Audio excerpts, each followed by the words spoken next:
পরিপূর্ণ চেহারা সামনে এসে গেল। একক সত্তা নিজেকে নিজের স্বভাবে নিজেকে সাজিয়ে তুলছেন।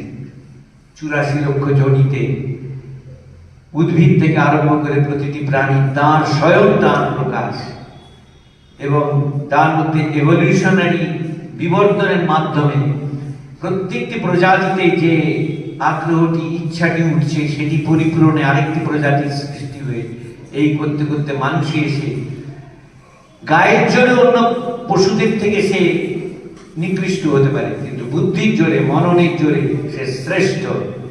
তাই মননশীল মানুষের মধ্য দিয়ে সবচেয়ে বড় প্রকাশ হলো সেই ব্রহ্ম চৈতন্য।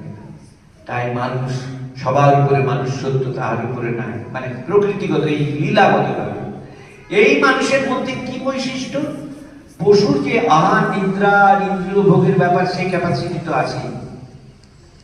মোরওভার মানুষ মনন করতে শিখলো, যে মনন করতে ক্ষমতা পেল যে এই যে জীবন এই কি সব, আমি তো মনের মধ্যেও ঢুকতে পারছি। আমি যখন ঘুমহীন স্বপ্নহীন নিদ্রায় তখন আমি কোথায় যাই? তখন তো জগৎবোধ নেই, কিন্তু তখন তো আমি মারা যাই না, আমি আছি অথচ জগৎ নেই।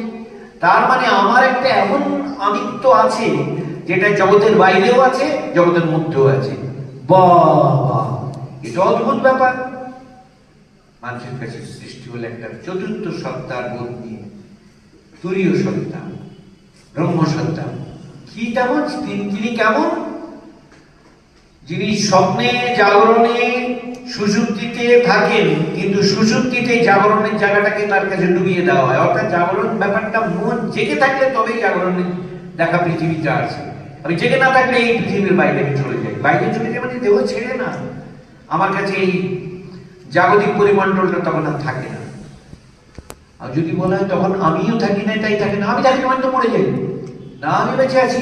তার মানে আমার বেঁচে থাকার মধ্যে এমন একটা জায়গা আছে যেখানে জগৎবোধ নেই, কিন্তু আমি আছি। আবার জগৎবোধ আছে, তাতেও আমি আছি। আবার স্বপ্নেও যখন দেখি তাতেও আমি আছি। তার মানে আমি এমন একটা সত্তা যে জগৎবোধেও আছি, জগৎবোধের বাইরে মাঝামাঝি জায়গায় স্বপ্নবোধেও আছি, আবার জগৎহীন বোধেও আছি। কিন্তু জগৎহীন বোধটা আমি পাচ্ছি একমাত্র যখন জগৎবোধের জায়গাগুলো আমার ক্লোজ করে দেওয়া।